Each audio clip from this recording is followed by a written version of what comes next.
tayo.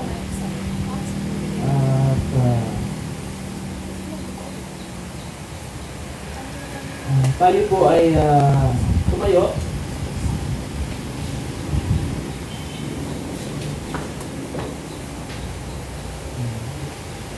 At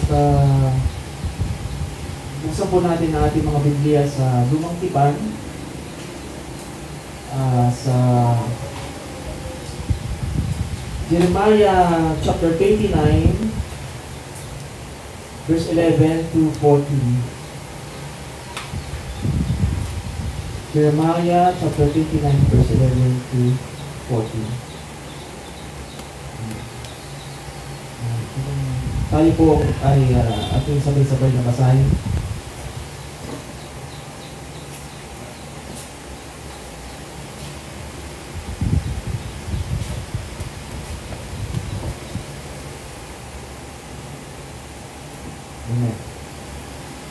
Sapagkat nalalaman ko ang aking mga panukala para sa inyo, sabi ng Panginoon. Mga panukala para sa ikabubuti at hindi sa ikasasama, upang bigyan kayo ng kinabukasan at ng pag-asa. At kayo'y tatawag sa akin, at kayo'y lalapit at dadalangin sa akin, at dinindin ko kayo. Hahanapin ninyo ako at matatagpuan kapag hinanap ninyo ako ng inyong buong puso. Ako'y inyong matatagpuan, sabi ng Panginoon. At ibabalik ko ang inyong mga kayamanan at itipunin ko kayo mula sa lahat ng mga bansa at sa lahat ng dako na aking pinagtabuyan sa inyo, sabi ng Panginoon. Ibabalik ko kayo sa damong pinagkunan ko sa inyo tungo sa pagkabihan. Salamat sa mga salita ng Diyos. Tayo po ay manalangin. Panginoon, maraming salamat po, Panginoon, sa araw na yung ginawa ko, Diyos. Sa iyong napakagandang umaga, Panginoon. At sa buhay na ibigay mo sa amin, O Diyos. Pagkamat, Panginoon, kami ay nakakaramdam at natutokso sa pag-iisip. Minsan ay nakawala ng pag-asa, O Diyos. Ngunit ito'y pinapaintindi mo, O Diyos, sa aming Panginoon, ang iyong pagpapanatili, Panginoon, sa bawat ginawa mo, Panginoon, sa aming kinabukasan at pag-asa, O Diyos. Salamat, Panginoon, dahil ikaw, Panginoon, ang nagbibigay sa amin ng lakas, O Diyos, sa bawat ginagawa namin. Pagamat ito'y naagdangan, O Diyos, ng aming kalikasan, kasalanan, O Diyos.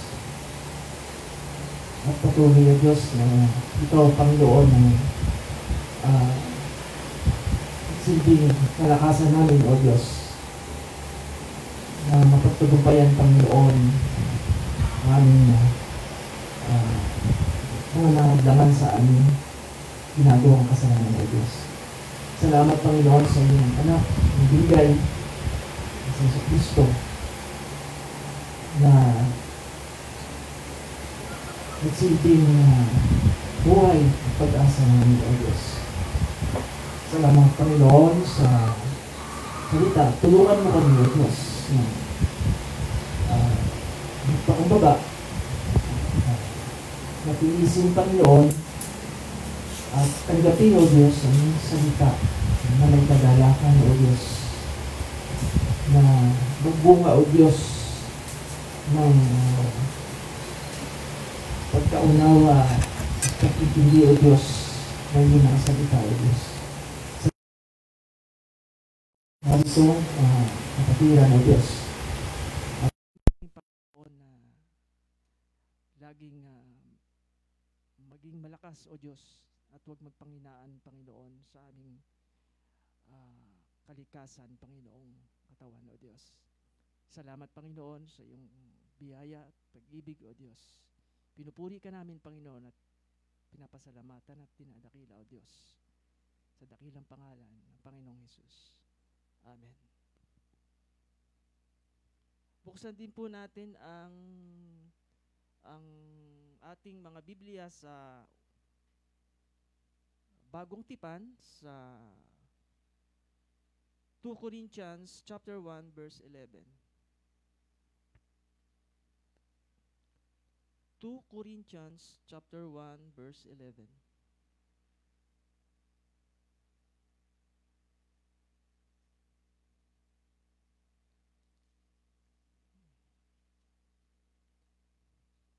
Basahin po natin.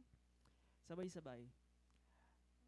Dapat din ninyo kaming tulungan sa pamamagitan ng panalangin upang marami ang magpasalamat alang-alang sa amin para sa pagpapalang ipinagkaloob sa amin bilang kasagutan sa aming maraming mga panalangin. Amen. Amen po. At ngayon po ay dadako na tayo sa ating mga awit ng mga himno.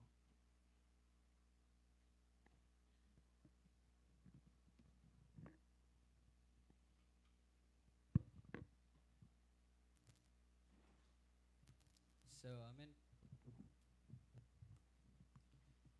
So, Happy Reformation Day po nung 31, October 31. Ayun, maganda po na maunawaan din natin no, yung ano ba yung Reformation Day. So, ayun, Lord willing, magkaroon po tayo ng pag-uusap patungkol doon. And ngayon po, bakit ko po yun nasabi? Kasi ang atin pong aawitin, ang bagong kanta po na ating awitin sa ating sa umagang ito is, yung title po is Reformation Song. Okay? So, makinig muna kayo sa unang pag-awit, and then sa susunod po pwede na po kayong sumabay at makasabay, no? So, pero sa mga nakakaalam na po, you can sing and declare this with us.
Gloria,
grace alone we have been saved. All that we are has come from you. Hearts that were once by sin enslaved, now by your power have been made. One more time. Now by your power have been made new. Sing Gloria. Gloria, Gloria, glory to God alone. Gloria, Gloria, glory to God alone.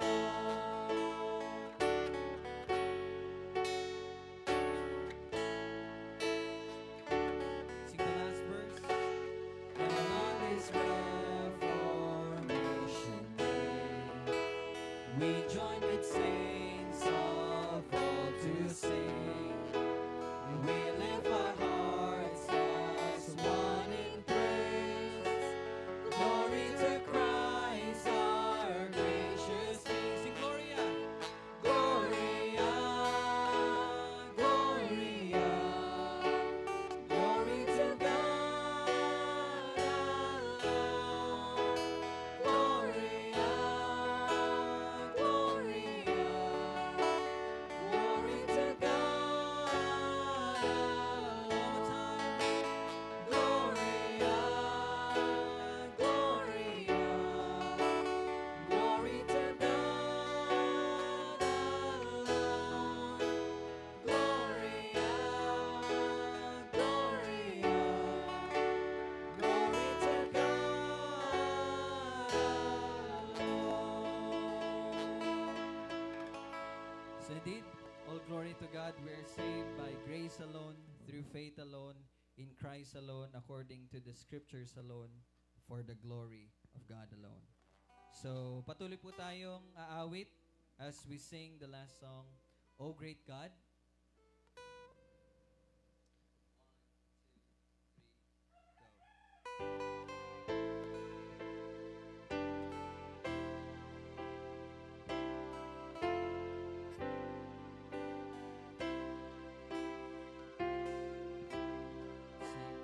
O great God of high ascent, occupy my lowly heart.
praise.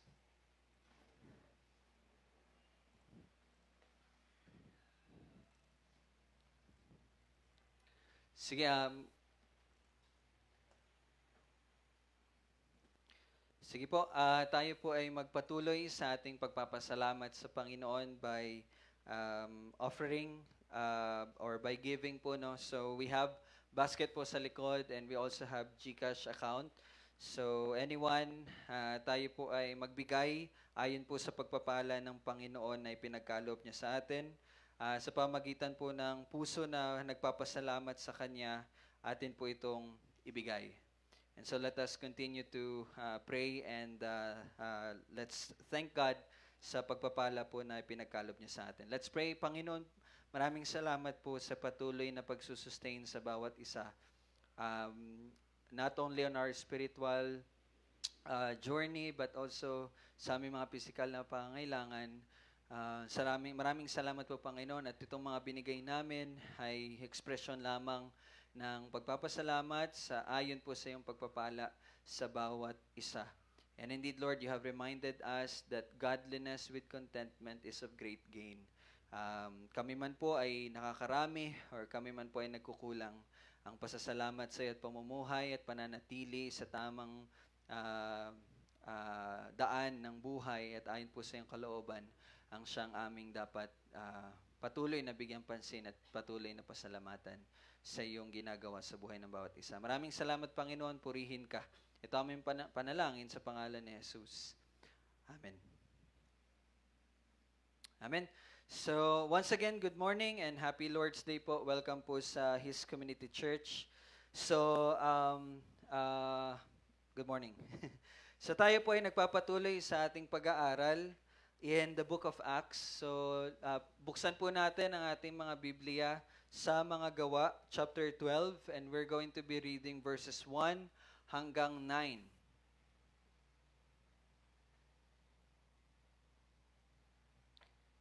Okay? So, Acts chapter 12, verses 1 to 19. Sorry po, hindi pala 9. Verses 1 to 19.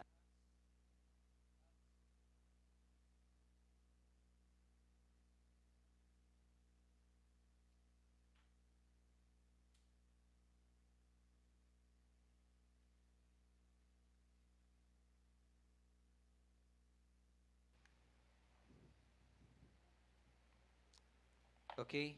So, Acts chapter 12, verses 1 to 19. So, habang hinahanap nyo po, no, matapos po natin makita ang pagtatagpo ng iglesia ng Diyos na kasama po ang mga hentil. Kung matatandaan nyo po, yun po yung ating napag-usapan in chapter 11. Meron pong parang umusbong din po na iglesia sa pagan country na ang pangalan po ay Antioquia, kung matatandaan niyo po last Sunday. So nakita natin doon na sa kabilang dako po ng lupa ay meron din po palang mga hentil na niligtas na ang Panginoon. Hindi lang doon sa story na atin pong napag-aralan between Peter and Cornelius, no? So sa Antioquia pala may nangyari na din po na pagliligtas ng Panginoon, particularly po sa mga hentil.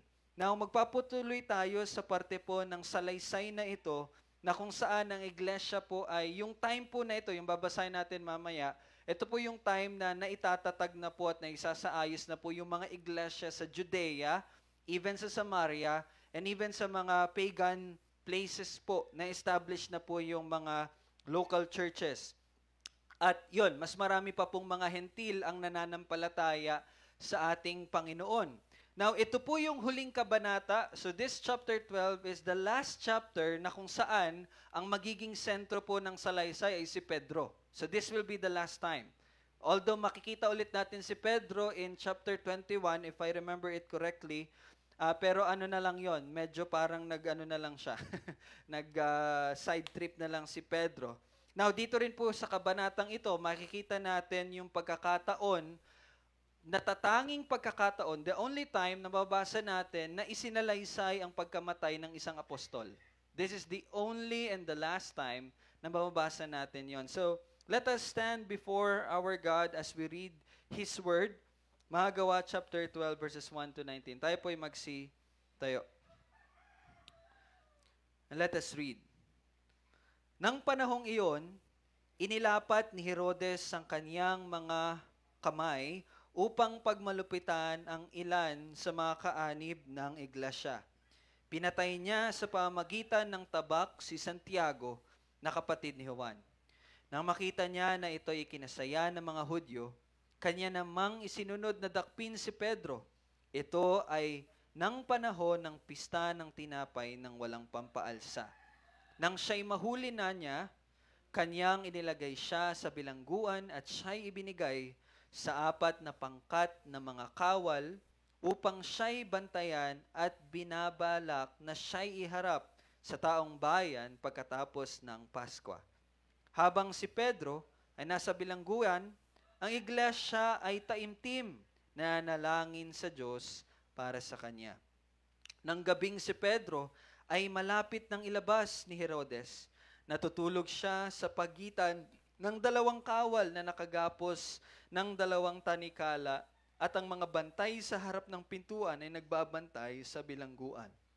At biglang nagpakita ang isang anghel ng Panginoon at tumanglaw ang isang liwanag sa kulungan.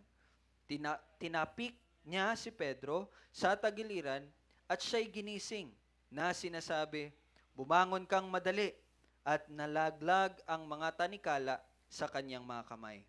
Sinabi sa kanya ng anghel, "Magbihis ka at isuot mo ang iyong mga sandalyas." At iyon nga ang ginawa niya. At sinabi niya sa kanya, "Ibalot mo sa iyong sarili ang iyong balabal at sumunod ka sa akin." Si Pedro ay lumabas at sumunod sa kanya.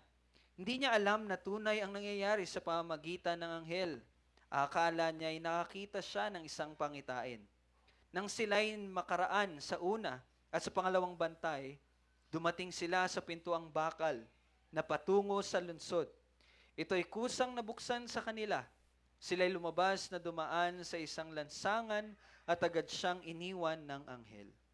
Nang matauhan si Pedro, ay kanyang sinabi, "Ngayoy natitiyak ko na sinugo ng Panginoon ang kanyang anghel at niligtas ako sa kamay ni Herodes at sa lahat ng inaasahan ng mga Hudyo."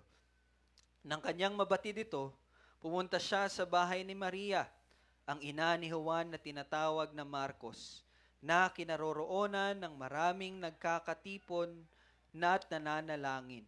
Nang siya'y kumatok sa tarangkahan ay isang babaeng katulong ng pangalan ay Rhoda ang lumapit upang alamin kung sino ang kumakatok. Nang makilala niya ang tinig ni Pedro, sa tuwa'y hindi niya binuksan ang pintuan, kundi tumakbo sa loob at ipinagbigay alam na nakatayo si Pedro sa harap ng pintuan. Kanilang sinabi sa kanya, "Nasisiraan ka na." Ngunit pinilit niya na gayon nga.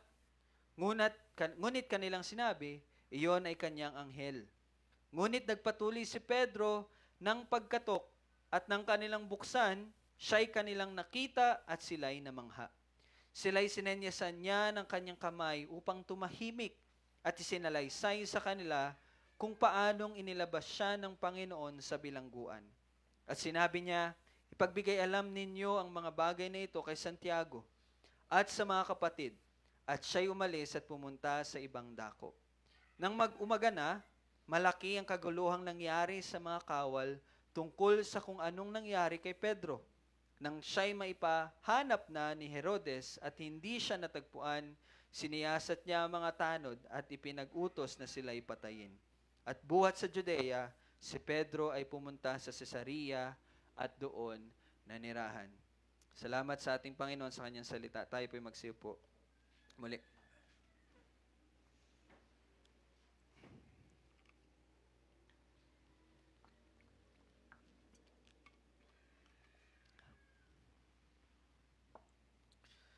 Ngayon, sa ating pong pag-aaral, ngayong umaga, makikita po natin ang isang katangian ng iglesia ng Panginoong Hesus sa kalagitnaan po ng pag-uusig o sa matinding pagsubok.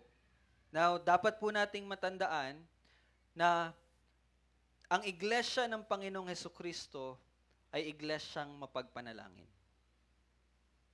Ulitin ko po, ang iglesia ng Panginoong Hesukristo ay isang iglesyang mapagpanalangin. Christ Church is a praying church. Hindi po maaari na hindi po mapagpanalangin ang katawan ni Kristo. So unang-una, ang isa po sa dahilan ay dahil po ang iglesia ng Panginoong Hesukristo ay inuusig. Okay? Unang dahilan, ito'y inuusig. Now, ito po ang unang dahilan na makita natin sa salaysay na binasa natin kanina. At tunay po na nangyari ito. At tunay po na mangyayari ito dahil ang iglesyang namumuhay ng may kabanalan kay Kristo Jesus ay uusigin. So kung matatandaan nyo po, sinabi po sa 2 Timothy 3:12, no? Ang bawat namumuhay na may kabanalan kay Kristo Jesus ay daranas ng pag-uusig. At yun po yung nakita nyo po dito kanina. So ang iglesia ng Panginoong Hesukristo ay salungat po sa kung anong pag-iisip meron po ang sanlibutan ito. Kaya lagi po itong makakaranas ng pag-uusig. Lagi nyo po yung tandaan. We do not conform sa kung ano man po ang tinuturo at kung ano man po ang ideolohiya na meron po ang sanlibutang ito. Now I want to share to you one of Dr. John MacArthur's comment on this. Sabi niya po, ang mundo ay laging iritado kapag ang mga mananampalataya ay kumilos na di ayon dito. So it will always irritate kung ano man po yung normal dito sa sanlibutang ito. Whenever a believer lives a holy life in Christ Jesus, may irritate po talaga ang sanlibutan. No? At ito ang mandato sa ating mga Kristiyano. No? Kung matatandaan niyo po sa Romans 12 verse 2, huwag tularan, do not conform to the pattern of this world. Yun po yung laging sinasabi sa atin ng salita ng Diyos. At dahil dito, ang mga mananampalataya po yung laging target ng mga makasarili at mapang-abusong mga pagano. Pag sinabi ko pong pagano, mga hindi mananampalataya. Na ang tanging hangarin lamang ay yung isatisfy po yung kanilang mga masasama at makasariling pagnanasa. And yun po yung nakita natin kanina. Now let us go to verse 1. No, sabi po sa verse 1, nang panahong iyon, inilapat ni Herodes ang kanyang mga kamay upang pagmalupitan ang ilan sa mga kaanib ng iglesia. Now, sino po ba si Herodes? And I think may naririnig na po kayong pangalang Herodes. But to inform you, si Herodes po na nabanggit dito ay hindi po yung Herodes na pumatay sa mga bata na may edad 2 pababa sa panahon po na ipinanganak ang Panginoong Jesus. Natatandaan niyo po yan sa Matthew? Diba? So even sa, I think Matthew lang po recorded yon, di ba? Yun po ay hindi itong Herodes na ito, although Herodes po ang pangalan nun.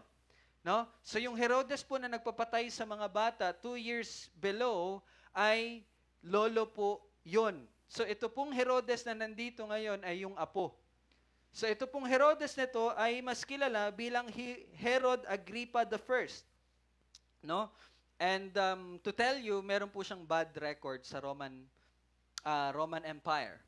Okay? Siya po ay may malaking utang sa Rome, kung kaya't siya po ay nakulong dati. Kinulong siya ni Emperor Tiberius at dahil na rin po sa kanyang mga masasamang sinabi patungkol siguro sa Emperor ng Rome. Now, siya po ay napakawalan nang namatay po si Emperor Tiberius. At dahil sa kanyang mga kababata, meron siya mga kababata po na naging emperor na rin sa Rome. No? At dahil sa kanila, nabigyan siya ng authority, nabigyan siya ng posisyon doon sa Judea.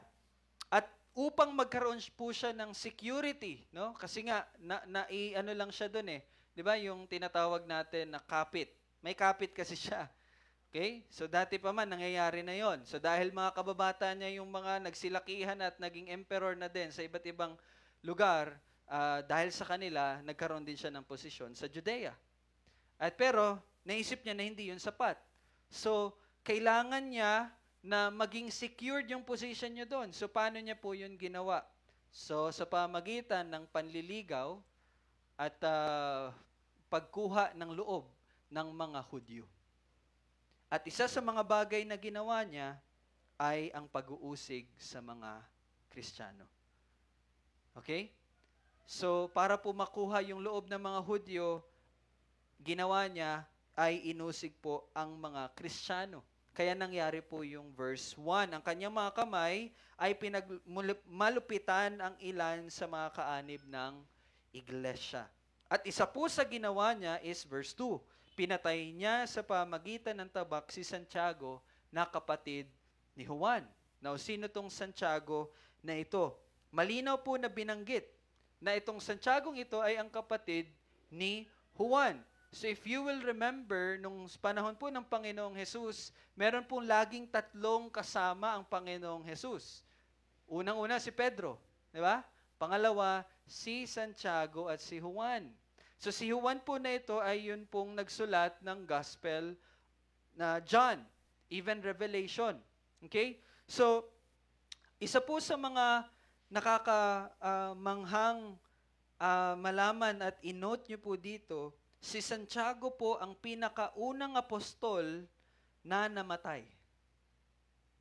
Okay? Siya po yung pinakaunang apostol na namatay at siya lang po yung natatanging apostol na sinalaysay po sa salita ng Diyos kung paano siya namatay. And the rest, hindi na po natin alam. Pero malalaman natin yan by history. No? And isa sa mga gusto ko pong makita ninyo dito ay si Santiago po ang pinakaunang apostol na namatay, di po ba? At yung pinakahuling apostol na namatay, yung kapatid niya, si Juan. So itong magkapatid na to, wala lang, just trivia lang sa inyo. Magkapatid, the first and the last apostle na namatay.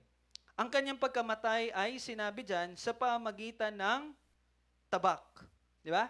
Sa pamagitan ng tabak. Now, if we are going to read the Jewish law, yung utos po, kautusan ng mga Hudyo, in Deuteronomy 13:12-15, ang pagpatay po sa isang tao sa pamagitan ng tabak ay dahil po yung tao daw na iyon ay ine-encourage yung mga tao na sumamba sa ibang Diyos.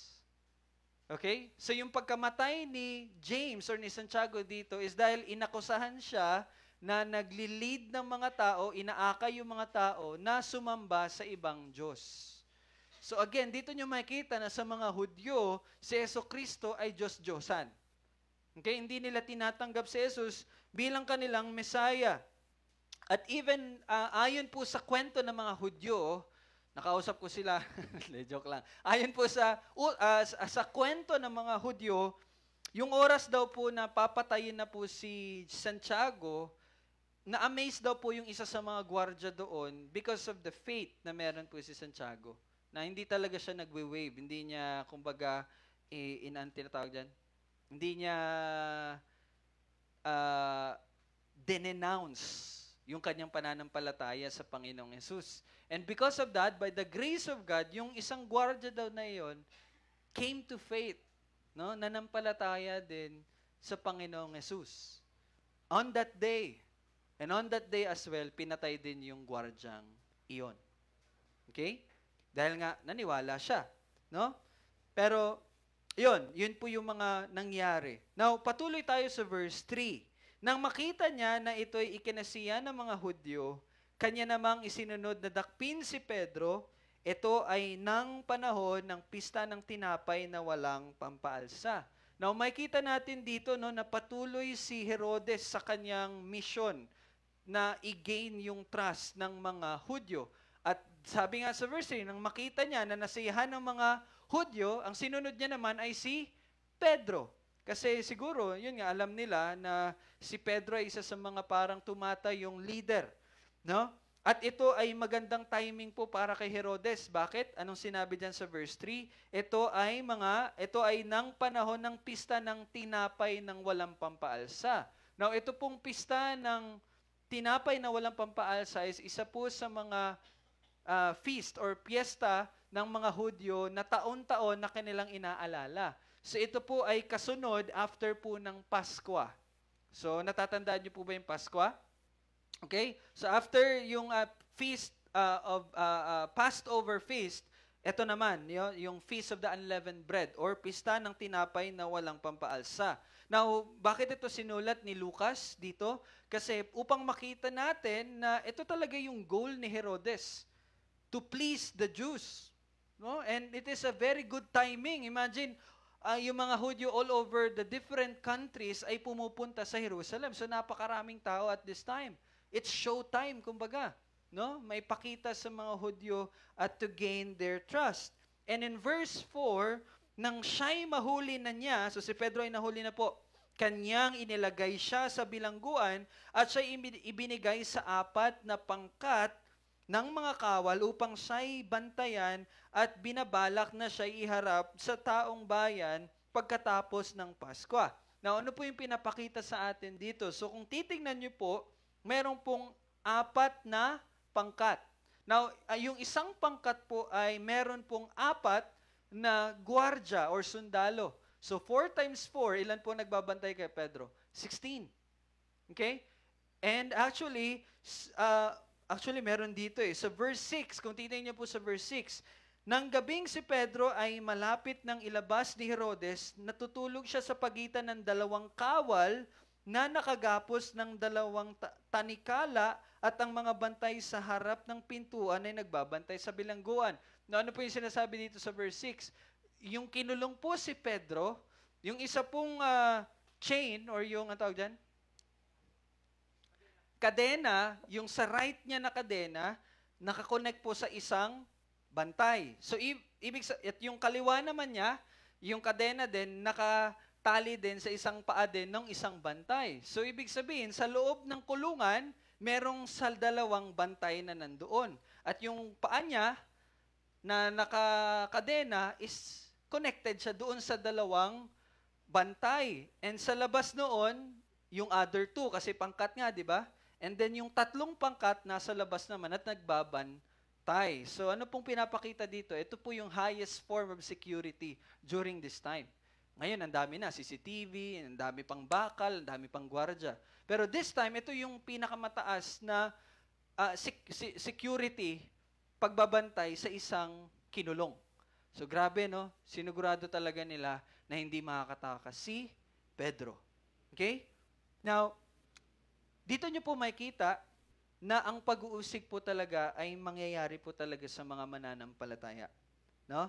Ang bawat mananampalataya at even ang iglesia in general. At nararapat lang po na ito'y mangyari sa atin. Na hindi ko po sinasabi na isang bagay na dapat nating naisin na tayo usigin. Pero dapat po nating maunawaan na nararapat lang po na tayo usigin. Okay? Bakit po? Kasi ang iglesyang tapat sa ulo nito, sino yung ulo nito? Ang Panginoong Hesukristo. Ang iglesyang tapat sa ulo nito ay patuloy na mamumuhay na may pagkompronta sa kasalanan at maling ideolohiya o katuruan na meron po ang sanlibutang ito. Now, hindi ko po sinasabi na tayo po ay maghanap ng away. Hindi po. Okay? Ang ibig sabihin po nito ay inihahayag ba natin yung katotohanan sa tuwing may pagkakataon po. Na kahit na alam natin na ito ay maaaring magdulot ng lamat sa relasyon sa mga ating kaibigan, ating pamilya, or even our relatives, no? Inihahayag ba natin ang katotohanan? Kasi kung ito po ay totoo sa atin, lagi po itong magdudulot ng pag-uusig. No? At yun ay nakikita natin dito. At ito po ang isa sa dahilan bakit ang iglesia ng Panginoong Hesukristo ay iglesyang mapagpanalangin. Kasi ang iglesia ng Panginoong Hesukristo will always, ay lagi pong makakaharap ng pag-uusig. But it will not come to us kung hindi po tayo namumuhay ng may kabanalan sa Panginoong Hesukristo. Now, in a practical way, paano ba yun mangyayari? Ano ba sinasabi mo, Pastor Ryle? Bakit paulit-ulit namin naririnig sa'yo na lagi tayong uusigin, pero wala naman tayong nararamdaman. Wala naman tayong pinagdadaanan na pag-uusig. No, paano ba tayo mamumuhay ng may kabanalan kay Kristo Jesus? And actually, kagabi hanggang kanina, iniisip ko talaga yon. And meron akong naisip. Okay? So, looking on the believers this time, hindi naman po sila nakikipag-away. Di ba? Hindi naman sila nakikipag-away. No, minsan kasi iniisip natin, dapat, para mamuhay ng may kabanalan, lagi ko talagang titirahin yung mga taong ganito, oy, kayo, gano'n. Hindi po gano'n ang ibig sabihin nun. But ang ibig sabihin po ng mamuhay na may kabanalan kay Kristo Jesus ay ang patuloy na pagiging saksi ng Panginoong Hesukristo. Alam niyo po bakit galit na galit sa kanila mga Hudyo? Hindi dahil nakikipag-away sila, but dahil patuloy po nilang inihahayag ang magandang balita. At kasama po doon sa paghahayag nilang ng magandang balita is i-confront sila, yung mga Hudyo, to be specific, sa kasalanan na ginagawa nila. At ano yung kasalanan na yon? Ang hindi nila paniniwala at pagtanggap na si Kristo Jesus nga ang Kristo. Kasi nako-confront po ang mga Hudyo na mali yung kanilang pamamaraan. No? So kasi baka po ang nangyari po sa atin, sa iniisip natin na mamuhay na may kabanalan, uy, ikaw, masinungaling ka, uy, ikaw, ano ka? Yes, kasama po yun doon. Pero pag ganun po kasi, nagiging legalistic tayo. Yun po yung legalist. No, na inaano mo yung tao sa kaligtasan sa pamagitan ng kautusan. So, bigyan ko po kayo ng practical na example. So, whenever you see, for example, nandun kayo sa pier, whenever you see homosexuals, no? Pag sinabi mo, ngoy, bading ka, mali yan. Magagalit lang yan sila sa inyo. And hindi yun yung dapat nating gawin. No? But ang dapat nating gawin is sabihin natin, yung ganyang klaseng pamumuhay ay hindi ayon sa kalooban ng Diyos. At dahil na hindi ayon sa kalooban ng Diyos, you are sinning against God. And ang ibig sabihin nun, you're going to face yung wrath, yung judgment ng Panginoon. But there is salvation in Christ. Tindihan niyo po yun? Nakikita niyo po yung kaibahan? No? So naway usigin tayo dahil sa patuloy natin na paghahayag ng magandang balita. But wala po talagang friction na mangyayari kung hindi din natin inihahayag ang salita ng Diyos. Ito sila. Hindi naman nila inaano si Herodes eh. Naging target lang talaga sila kasi they were known. Kilala sila. Kilala sila bakit? Kasi inihahayag nila ang salita, ang magandang balita ng Panginoong Jesus. Imagine that, doing in your school, doing in your workplaces. No?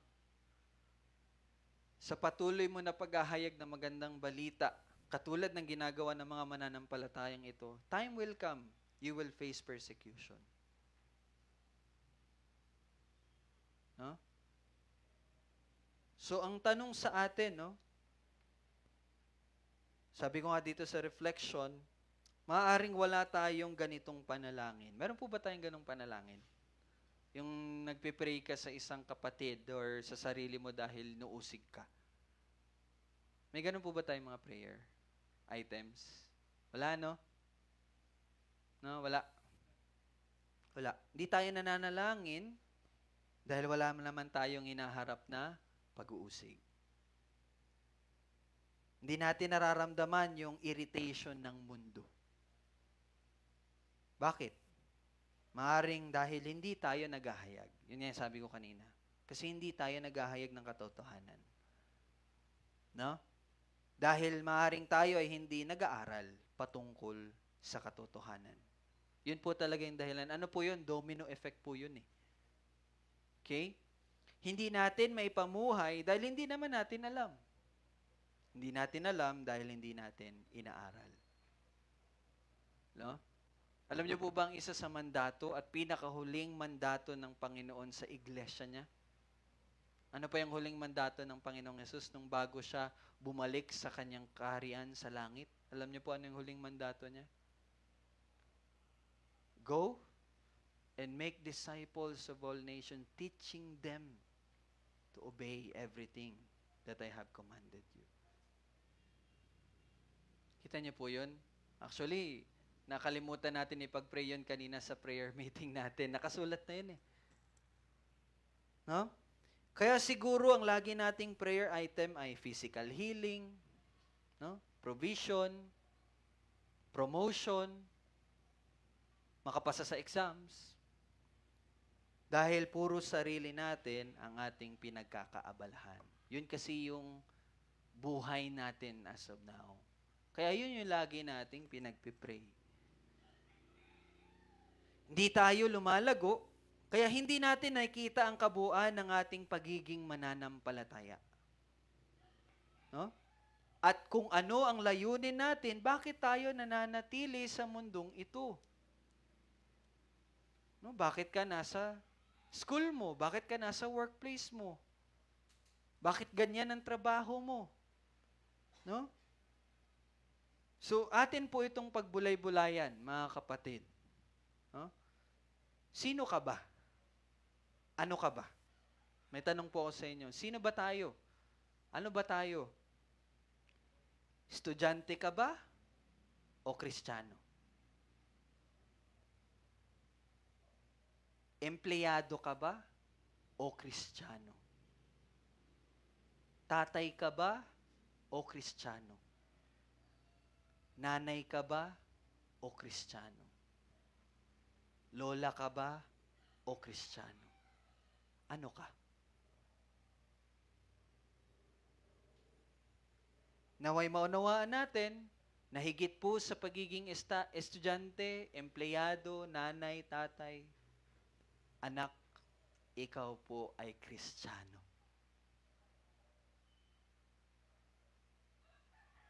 So sana nakikita niyo po yung tanong na yun. You are more than a student. Nasa school ka, hindi para lang maging estudyante. Nasa workplace ka, hindi lang para maging empleyado. Nandiyan ka kasi Kristiyano ka.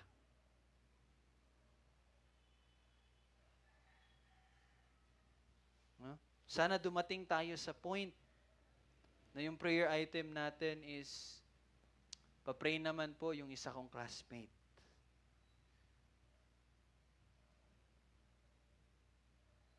Na nag-share kasi ako ng ganito, may ganito siyang ano sa akin. Pray for wisdom po.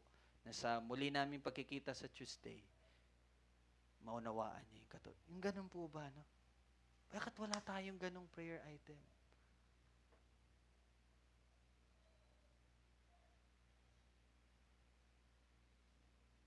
See? Pero sila, hindi naman sila nagkapag-away eh. Target lang talaga sila. Bakit? Kasi kilala sila bilang Kristiyano.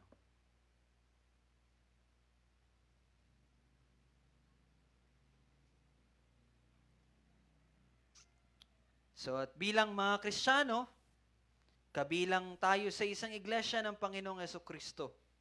At dapat po nating malaman ng ating Diyos ay kumikilos po sa pamamagitan ng pananalangin. No? So, ang iglesia ng Panginoong Jesucristo ay iglesyang mapagpanalangin dahil sa pamamagitan nito, kumikilos po ang Panginoon. Tingnan po natin ang verse 5. Habang si Pedro ay nasa bilangguan, anong ginagawa ng iglesia? Ang iglesia ay taimtim na nananalangin sa Diyos para sa Kanya. No? At kung atin pong babasahin yung verses 6 to 19, kanina binasa natin, ano po nangyari? Pinakawalan po niligtas po ng Diyos si Pedro. Ngunit, ang salaysay na ito ay hindi po nagtuturo sa atin na kapag tayo po ay nananalangin ay siguradong kikilos nga ang Panginoon ayon sa ating pinapanalangin. No? Naintindihan niyo po yon? Hindi po yun ang tinuturo dito. At maaari niyo pong sabihin sa akin na oo, kasi nga, nakadepende yung pananalangin natin sa pananampalataya natin. Well, hindi ko po pwedeng sabihin na mali yun. Kasi kung babasahin natin sa ibang parte ng kasulatan, may makita tayo na kinokorek ng Panginoong Yesus yung mga tao dahil sa kanilang maliit na pananampalataya. Pero iba po yung konteksto po kasi nun. Okay? Pero dito po sa ating binabasa ngayon, dapat po nating maunawaan na ang pananalangin ay pagpapasakop sa kung ano po ang kalooban ng Diyos. At yun po yung lagi ko pong sinasabi sa inyo, di po ba? Ang prayer po, ang pananalangin is declaration kung ano po ang kalooban ng Panginoon. At actually, ito pong ibig sabihin ng pananalangin sa pananampalataya. Hindi po iyon pag-iisip na, oo, gagawin talaga to ni Lord kasi I have really faith. Naniniwala ako na gagawin niya to. Hindi po yun ang ibig sabihin ng pananalangin sa pananampalataya. Ang pananalangin po sa pananampalataya is again, pagpapasakop at pagtitiwala sa Diyos na siya ay soberano at kung ano ang kalooban niya na sa bagay na ipinagpapanalangin natin ay siyang mangyayari at ito po ay matuwid at maganda at perpekto. Kasi kung tatandaan niyo po in verse 2, sino po yung nasa verse 2? Si Santiago. Ano po nangyari kay Santiago? Namatay. Sa tabak, di po ba? Now, ibig sabihin po ba nun, hindi na nalangin ng iglesia para kay Santiago? Ibig sabihin ba nun, hindi mataimtim na nanalangin ang iglesia kay Santiago? Hindi, di ba? Nanalangin din po ang iglesia kay Santiago. Kaya lang, ano nangyari? Minarapat ng Panginoon sa kanyang mabuting layunin na mamatay si Santiago. Nakikita niyo po yun? Pero si Pedro, kalooban ng Diyos na iligtas siya at this time. Kasi meron pang purpose ang Panginoon. So nakikita niyo po yun? Again, prayer by faith is hindi po ibig sabihin na kasi naniniwala ka na mangyayari yun. Kasi kung makikita niyo po dito, hindi po yun nangyari kay Santiago. Hindi po naligtas si Santiago. It is the Lord's will na mamatay si Santiago. So prayer by faith is pagtitiwala sa Panginoon na kung ano man ang mangyari sa sitwasyong ito, yun ang kalooban ng Diyos. And that is good, pleasing, and perfect. That is prayer. No, ang providensya ng Panginoon ay kumikilos sa iglesia ayon sa kanyang layunin sa pamagitan po ng ating pananalangin. Kaya nga sabi ni Pablo sa mga taga-Korinto, yung binasa po kanina natin sa ating New Testament reading, dapat ninyo kaming tulungan sa pamagitan ng pananalangin upang marami ang magpasalamat alang-alang sa amin para sa pagpapalang ipinagkaloob sa amin bilang kasagutan sa maraming mga panalangin. So grabe yung sinabi ni Pablo, and I would like to read to you John MacArthur's comment on this verse. Sabi ni John MacArthur, at gusto ko basahin sa inyo, yun nga po, sinabi ko yung, sorry po. Okay, ito pa yung sinabi ni John MacArthur. Sabi niya, ang pananalangin ng pamamagitan or yung intercessory prayer, yung you're praying for other people, sabi niya, ay mahalaga sa pagpapahayag ng kapangyarihan ng Diyos at soberanong layunin. Sa bagay na ito, nais ni Pablo na malaman ng mga taga-Korinto na kailangan niya ang kanilang mga panalangin. No? Ang tungkulin ng pananalangin ay hindi baguhin ng mga plano ng Diyos. Hindi po yun. Hindi po yun ang purpose ng prayer. No? Hindi po para baguhin ang plano ng Diyos, ngunit luwalhatiin siya at magpasalamat para sa mga ito. So nagtitiwala po si Pablo na matutupad ang soberanong layunin ng Diyos na binabalanse ng mapanalangin pakikibahagi ng mga mananampalataya. And that is what you have to understand. Okay? Ang Panginoon po ay kumikilos sa atin sa pamagitan ng pananalangin. Kalooban po ng Diyos na gawin ang kanyang layunin sa pamagitan ng ating pananalangin.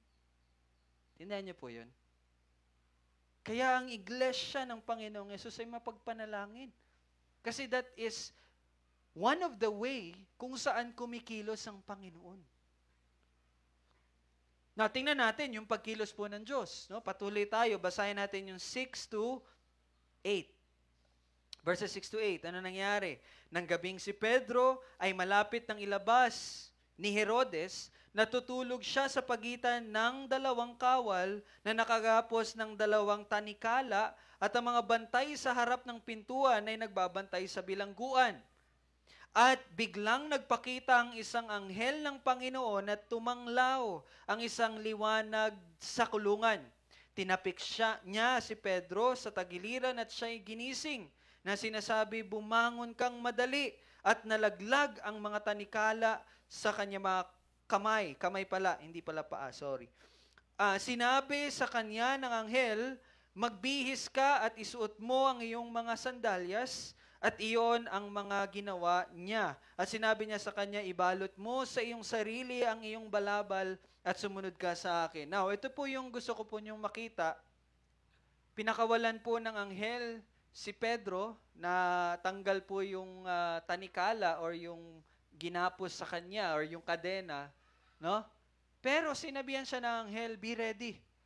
No? Yung sinabi po dito sa verse 8 na magbihis ka, isuot mo yung mga sandalyas, ibalot mo ang iyong sarili, ang iyong balabal at sumunod ka sa akin, ito po yung common language na sinasabi ng mga leader ng mga sundalo kapag ipinapahanda na po sila kasi sila po ay kikilos na. So, ganun din po yung instruction kay Pedro. No?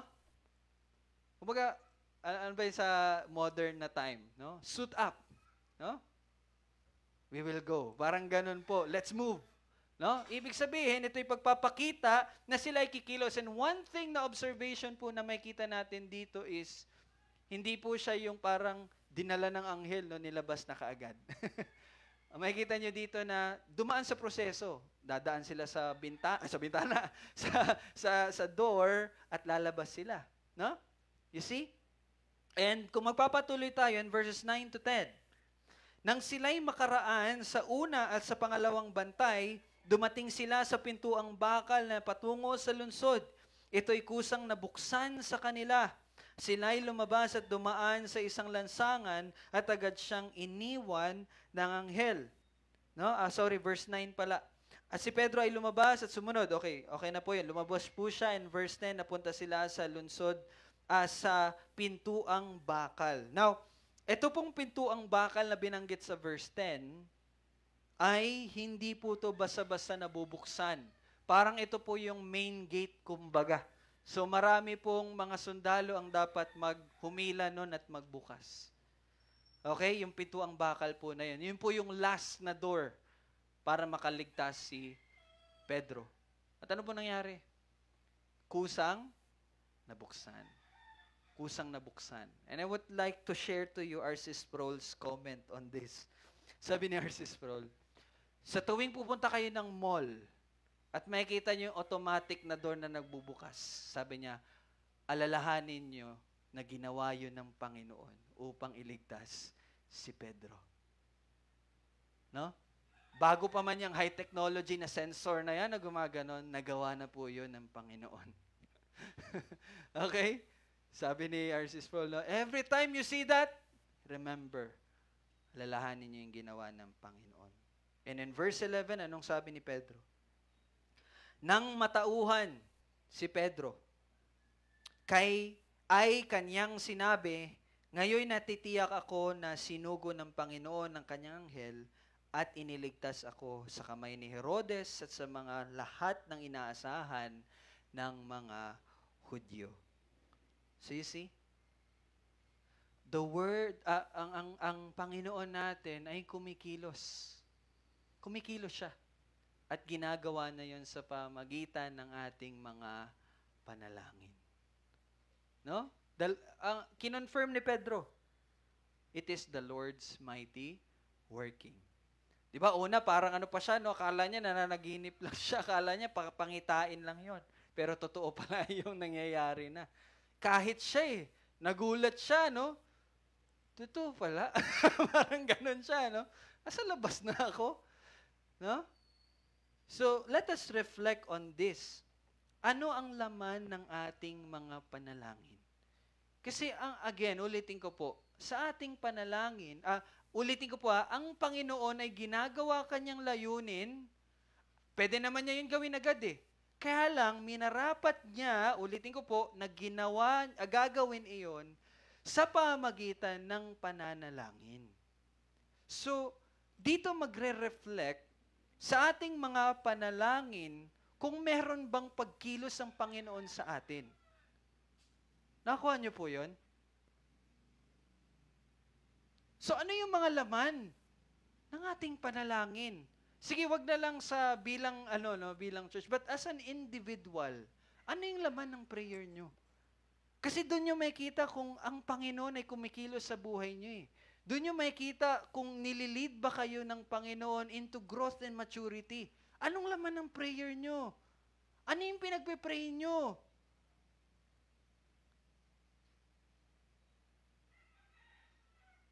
Diba? Kasi ang layunin ng Panginoon ay gagawin niya Kumikilos ang Panginoon sa kanyang mga niligtas. At yun ang laman ng ating panalangin.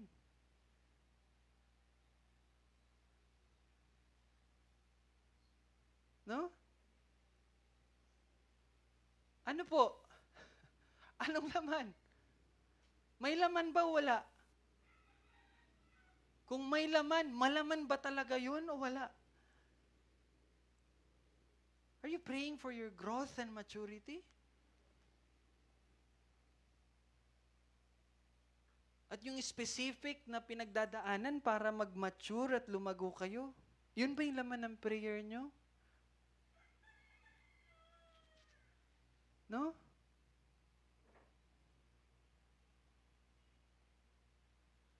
So, yun yung bagay na dapat po nating pagbulay-bulayan. Yan yung panalangin nyo.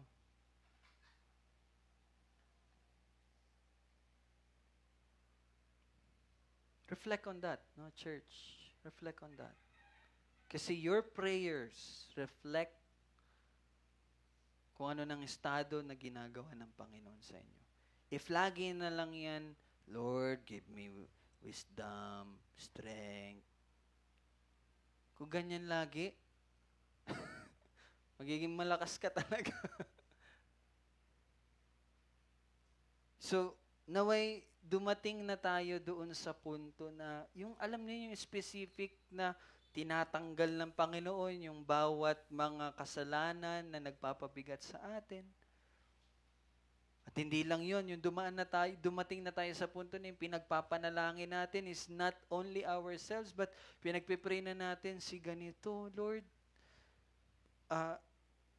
paunawa mo sa kanya itong ganito, kasi ikaw na yung nagtuturo.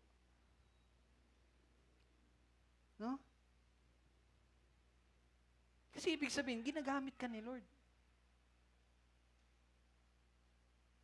Yes, the Lord is sovereign. Totoo po yan. And in His sovereignty, gagawin niya yun sa buhay mo. At mangyayari yun. Pero kung wala, ay hindi po kasalanan yun ng Panginoon. Nasa sa atin po yun. Kasi wala tayong, siguro hindi tayo sumusunod. So may our prayers reflect the leading, yung paggabay ng Panginoon into maturity for His glory. Yung hindi ka lang laging ganyan na lang. Grow. Be matured. Kasi buhay ka na Ligtas ka na po Diba, tandaan niyo po yung, yung sinabi ko po sa inyo last book study? Nasa practical righteousness na po yung pinapractice natin. Practical righteousness. Bunga na po yun ng imputed righteousness na ipinagkaloob ng Panginoon sa atin.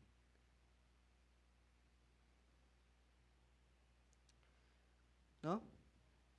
Kaya lagi nating tandaan na ang iglesia ng Panginoong Hesus ay iglesyang mapagpanalangin dahil sa pamagitan nito kumikilos ang Panginoon. And as you see, sa patuloy na pagtingin at pagkita natin ng pagkilos ng Panginoon, alam niyo pong madudulot nito. Ito ay magdudulot po sa, gaya ng sinabi nalilito na ako sa dalawang to, ni Pablo. Sabi ni Pablo sa mga taga-Korinto, di ba? Ito ay magdulot ng pasasalamat. At hindi lang po yun, ito yung magdudulot ng pagpapalakas, encouragement. Di ba? Tandaan niyo po yung exhortation kanina sa prayer meeting, spiritual apathy. Hindi po yung kanta na sikat ngayon, ha? Apathy. Spiritual apathy. No? Yung walang gana. So, it's logical po na isipin, sino ba naman ang hindi mapapalakas, no? Di ba? Sino ba namang hindi mapapalakas na ikaw na nananalangin, nakita mo yung sa panalangin mo, uy, nangyari. Ginawa ng Panginoon. All the more, you will be encouraged, di ba? Kaya nga, di ba, dati, ito po sa pag-aaral ko po ng Book of Acts, di ba, lagi po silang nakukulong, binubogbog.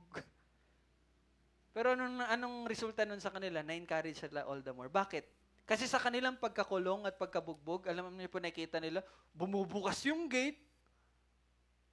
Nakita nila yung angel ni Lord. Nakikita nila, nagsasalita si Lord. Nakikita nila, naririnig nila. So kahit binubugbog sila, kahit kinukulong sila, they were encouraged. Bakit?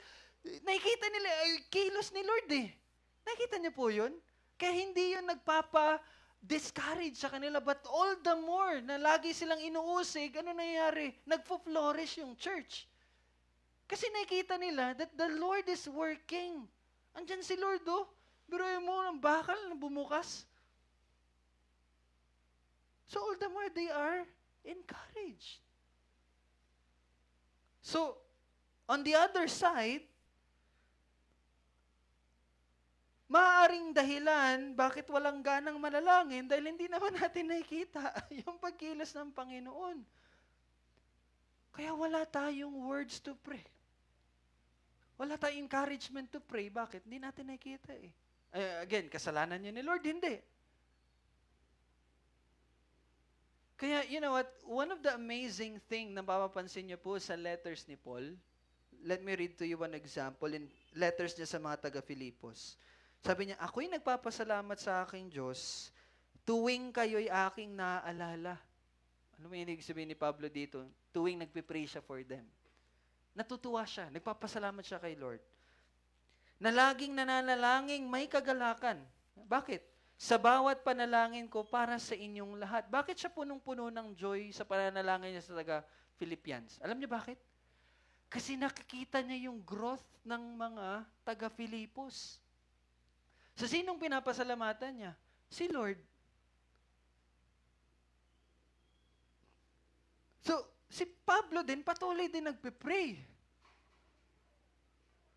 Diba? So, again, yung sinabi ko po kanina, one of the reason bakit wala tayong gana mag-pray kasi hindi naman natin nakikita yung pag-work ni Lord. Hindi ko po sinasabi na kasalanan ng Diyos. Ngunit, ito po'y paalala sa bawat isa sa atin na baka kaya hindi natin nakikita ang pagkilos ng Panginoon dahil hindi naman natin alam kung ano ang kalooban niya para sa atin. Diba? At iyon ay hindi dahil hindi inihahayag ng Panginoon ang kanyang kalooban. Hindi natin alam kanyang kalooban, hindi dahil hindi yun inihahayag ng Panginoon. Bagkus ang dahilan ay dahil hindi natin inaalam ang kalooban ng Panginoon sa pamagitan ng pag-aaral ng kanyang salita. Ngunit tingnan natin po yung saya na idinulot nito sa iglesia. No? Verse 12. ng kanyang mabatid ito, pumunta siya sa bahay ni Maria, ang ina ni Juan na tinatawag na Marcos, na kinaroroonan ng maraming nagkakatipon at nananalangin. Now, in verse 12, may di ba, ano tawag dito? Kalimutan ko yung tawag. Yung sequel, may inintroduce na naman na tao, si Marcos. Ito pong si Marcos na ito ay yung isa sa mga nagsulat ng 4 gospel books. Na-introduce na siya dito ngayon. And later on, mababasa natin na may gagampanan siya. No? Galing din talaga ng pagkasulat. No? Anyway, and isa sa mga bagay na makita nyo dito is noon pa man, yung pagtitipon-tipon na po ng mga mananampalataya is bahay-bahay na po, house church. No? Tayo rin, ang ginagawa natin, house church din po ito. Kaya lang, may malaking lupa sila, Doña Lita, kaya meron po tayong, pinagkalooban po tayo ng maliit na, ay malaki, sorry, ng maliit kasi sobrang laki ng lupa eh. Yun, nakalusot na. Di ba? Now, and then kung magpapatuloy tayo in verse 13, nang siya'y kumatok sa tarangkahan ay isang babaeng katulong na ang pangalan ay Rhoda ang lumapit upang alamin kung sino ang kumakatok. And in verse 14, nang makilala niya ang tinig ni Pedro, sa tuwa'y hindi niya binuksan. Grabe, no? Kumakatok na si Pedro, tapos nung nalaman niya si Pedro yun, dahil sa sobrang saya niya, hindi niya na binuksan si Pedro. Anong ginawa niya? Tumakbo sa loob at binigay alam na nakatayo si Pedro sa harap ng pintuan. Grabe, no? Nakakatuwang isipin na sa labis na tuwa niya ay yung dapat niyang gawin, hindi niya na ginawa. Hindi niya na binuksan si Pedro dahil sa kasabikang ito ay may hayag po sa mga mananampalataya. No, how I wish also, no, how I long na makarinig po at makita na ang isang kapatid natin ay ubod ng tuwa at saya dahil sa pagkilos ng Diyos sa buhay niya. How I long na makarinig ng mga testimony, no, or mga patotoo sa harapan dito, no, patungkol sa pagkilos ng Panginoon sa buhay nila. Have you observed? Magti 3 years na po tayo. Wala pa pong testimony na naririnig. Let's face the reality po, mga kapatid. Kasi it's part of our pruning. Have you observed? For the last 2 and almost 3 years, wala pa pong nagte-testimony sa harapan. Siguro dahil nahihiya lang, no? Pero kung meron man sigurong testimony, baka hindi ganun kadami, no? It's something, no? It's something that we have to reflect on. Bakit kaya? Bakit walang naghahayag at nagpapatotoo ng victory? Or kahit hindi man victory, kahit challenges sa buhay niya na alam niya na ito'y ginagawa ng Panginoon dahil kumikilos ang Panginoon sa buhay nila. Pero bakit wala po tayong ganun? So let us reflect and let us repent. No? So patuloy po nating basahin. Verse 15. Kanilang sinabi sa kanya, nasisiraan ka na. Nangyari sa'yo. Sabi na, no? Okay ka lang? Okay ka raw? No? Okay ka lang? Ngunit, ipinilit niya na gayon nga, ngunit kanilang sinabi, iyon ay kanyang anghel. Now, ito po ay hindi, okay, yung sinabi po dito na sinabi ng mga mananampalataya na anghel yon ni Pedro, kasi po, it's a superstitious belief ng mga Hudyo na even ngayon, na ang bawat isang tao ay merong guardian angel. Now, wala pong directly na sinabi ang salita ng Panginoon about that, so hindi po natin patutuhanan na yun. Pero dito nyo makita na meron pa silang mga ganong pag-iisip, no? May mga superstitious belief pa sila. Ano lang yun? Guardian angel lang yun ni Pedro. Okay? Pero wala pong sinabi ang salita ng Panginoon patungkol doon. So, wag po natin i-assume, no, na meron talagang ganon. One thing for sure is merong anghel. No, merong anghel. Okay? Now, patuloy natin, verse 16 to 17. Ngunit, nagpatuloy si Pedro ng pagkatok at nang kanilang buksan, siya'y kanilang nakita at sila'y namangha. No? Grabe, sila'y Sinenyasan niya ng kanyang kamay upang tumahimik at isinalaysay sa kanila kung paanong inilabas siya ng Panginoon sa bilangguan at sinabi niya, ipagbigay alam nyo ang mga bagay na ito kay Santiago at sa mga kapatid. At siya umalis at pumunta sa ibang dako. So ano po nangyari? No, si Pedro po ay nagmamadali. No, sabi niya, okay, maingay. No? Bakit po? Kasi baka siya po ay mahuli muli. No? Ngunit, isa sa mga mapapansing instruction natin na binigay ni Pedro, ano po? Ano yung instruction niya? Ipagbigay, alam mo ito kanina? Kay Santiago. Uy, buhay si Santiago? Buhay siya? Okay, hindi po. Patay na po si Santiago. Sino po yung Santiago na to? Hindi, iba po tong Santiago na to. Si Santiago na ito ay yung half-brother ng Panginoong Jesus. No? Na nagsulat ng libro ng James. Di ba? Sa New Testament may James, Santiago. Siya po nagsulat nun. At si Santiago po ay isa sa mga, siya po yung leader ng church sa Jerusalem. So, sinabi ni Pedro, pagbigay mo, alam mo to kay Santiago at sa mga kapatid. Bakit? Bakit niya sinabi ko? Bakit yun ang instruction niya? Upang magbigay ng aliw, comfort. Kasi nga alam nila na nakulong si Pedro. So, inform them. No? The Lord worked. No, niligtas ako ng Panginoon. At ito'y mapalakas ang iba pang mga kapatid. Ganun po ang ginagawa ng testimony. It will encourage each one. Kasi all the more, hindi man directly tayo, nakikita natin yung pagkilos ng Diyos sa ating kapatid. No? Hindi man directly sinabi dito, pero yun po ang purpose ni Pedro. Inform them, encourage them. Comfort them.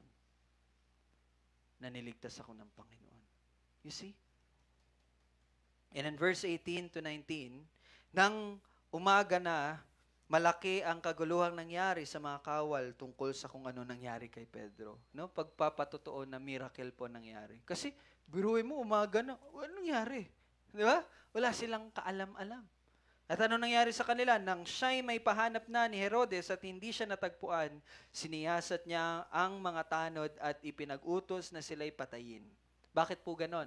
Kasi po sa rule po ng Roman Empire, kapag ang bilanggo na binabantayan ng mga sundalo ay nakawala, kung ano po yung punishment dapat doon sa taong iyon, yun din po ang mangyayari sa mga nagbabantay. So, sila po ay pinatay din. Kasi dapat nga papatayin po si Pedro sa harap ng maraming Hudyo. At buhat sa Judea, si Pedro ay pumunta sa Cesarea at doon siya nanirahan. No, so, mga kapatid, sa lahat na nakikinig ngayon, malinaw po ang salita ng Panginoon sa atin. Ang pananalangin ay natural sa iglesia ng Panginoon. Okay? Nakikita nila ang pangailangan nila na manalangin sa Panginoon dahil sa biyaya ng Diyos, sila po ay sumusunod sa Panginoon. Alam niyo po bakit nakita nila yung need nila na mag-pray? Kasi by the grace of God, sumusunod sila eh. Sa kalooban ng Panginoon, kaya nga po sila inuusig. Nakikita niyo po yun? No, namumuhay sila ng may kabanalan sa Panginoong Hesukristo. Nakikita nila ang pagkilos ng Diyos sa pamamagitan ng pananalangin dahil alam nila ang kalooban ng Diyos at patuloy sila na sumusunod dito. All the more that we obey, makikita natin yung pag-work ni Lord. Pero if we continue to disobey God, hindi natin makikita yun. Ang makikita natin, by the grace of God, dahil tayo mga anak niya, yung disiplina niya. Pero siguro sa tigas ng ulo natin, di ba? It's time to repent, no? At sila po'y napapalakas sa kabila ng kahirapan na kanilang dinanas dahil sa pag-uusig na resulta ng pagsunod ng kalooban ng Diyos. Sabi nga ni Pedro, di ba? Maghirap tayo. Ano yan? Sabi niya, nakalimutan ko yung exact words, pero yung thought is, okay na magdusa ka dahil sa paggawa ng tama kesa sa magdusa ka dahil sa paggawa ng mali. No? Ang iglesia ng Panginoong Hesukristo ay iglesyang mapagpanalangin dahil ito'y inuusig at sa pamagitan nito kumikilos ang Diyos at ito'y nagpapalakas sa kanila. So as a reflection, baka isipin natin, ano naman tayo? No? Ano tayo? Ano ang laman ng ating mga pananalangin? O mas nakakalungkot na tanong, nananalangin ba tayo? Alam ba natin ang kahalagahan ng pananalangin at para saan po ito? No? Sa ating mga panalangin, inihahayag ba natin ang kalooban ng Diyos? Naalala ko, one of their prayer is, nung naalala niyo po yon yung sa Acts din, yung inuusig po sila, yung matapos pong bugbugin yung sila Pedro, at pagbalik nila kasama yung church, ano po yung prayer nila? Ano yung sabi nila?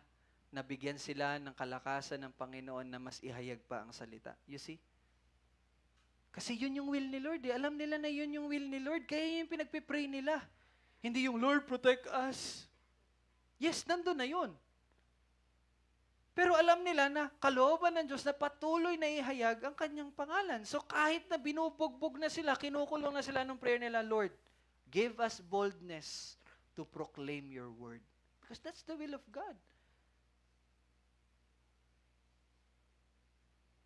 No? Inihahayag ba natin ang kalooban ng Diyos sa ating mga panalangin? Or puro na lang tayo, Lord, help me. Lord, give me. Wala pong mali dyan. Wala pong mali sa prayer na yon. Huwag kayong mag-alala. Wala pong mali doon. Kaya lang, hanggang dito na lang ba ang ating panalangin? Hanggang sa sarili na lang ba natin yung ating mga panalangin? Kung tatanungin ko kayo, have you prayed for the church? Iniisip niyo ba yung bawat kapatid niyo sa inyong mga panalangin?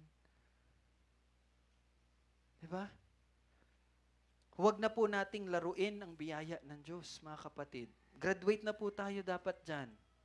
No? Sinasabi ko po ito para sa inyo, hindi para i-test kung mananampalataya ba kayo. Hindi po. Hindi ko na po tinetest kung mananampalataya ba kayo because by the grace of God, kayo po'y nananampalataya sa Kanya. So sinasabi ko po ito kasi hinihikayat ko po kayo na isaayos ang ating panalangin. Kasi ito ang nararapat para sa ating mga mananampalataya.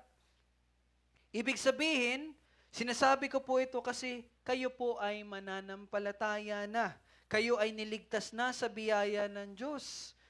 Kaya ganito po ang ating dapat ginagawa. Kung ang biyaya ng Diyos ay hindi nagdudulot sa atin upang lumago at mag-mature sa ating pamumuhay bilang mananampalataya, tayo po ay may maling pag-unawa ng biyaya ng Diyos.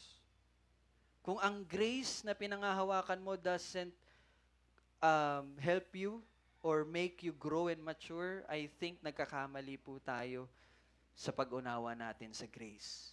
Grace is not a leeway. Ibig ko po sabihin, ang grace po ay hindi po daan para sa tuwing nagkakasala tayo, Lord, thank you kasi grace mo. Yes, that's one thing, pero hindi lang po yun ganon. No? Huwag po ninyong gamitin ang biyaya ng Diyos bilang excuse sa inyong katamaran at patuloy na hindi pagsunod sa Diyos. Excuse na lang po kasi minsan yun eh. Oo, ganito yung prayer ko, pero by the grace of God. Yes, by the grace of God, nandun yung kapatawaran. Pero do not make it as an excuse sa ating katamaran at sa pagiging matigas ng ating ulo. Malaya na po tayo dahil sa biyaya. Malaya na kayong gawin ang kalooban ng Panginoon. Kaya ngayon, sinasabi po sa inyo, gawin natin ang kalooban niya. At kapag sinabi ko pong gawin natin ang kalooban niya, maging iyon po ang laman ng ating mga panalangin. Totoo, lagi tayong magkukulang. Totoo po yan. We will always fall short. Kaya nga po, biyaya lang po talaga ng Diyos ang lahat ng ito. Pero hindi po ibig sabihin nun na mananatili na lang tayo sa kung ano ang estado na meron tayo ngayon. Dahil totoo din po na ang biyaya ng Panginoon ang nagdudulot upang tayo ay lumago. Grow. Repent. No? Wag na po tayong magpahulog sa spiritual apathy. Kanta kayo ng kanta ng apathy, pero ano na pala, no? Nangyayari pala sa atin spiritual apathy na. So let's reflect on the Word of God and submit to God. Let us repent.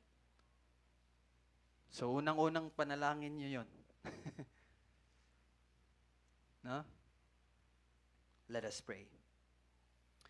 Panginoon, maraming salamat po sa iyong salita.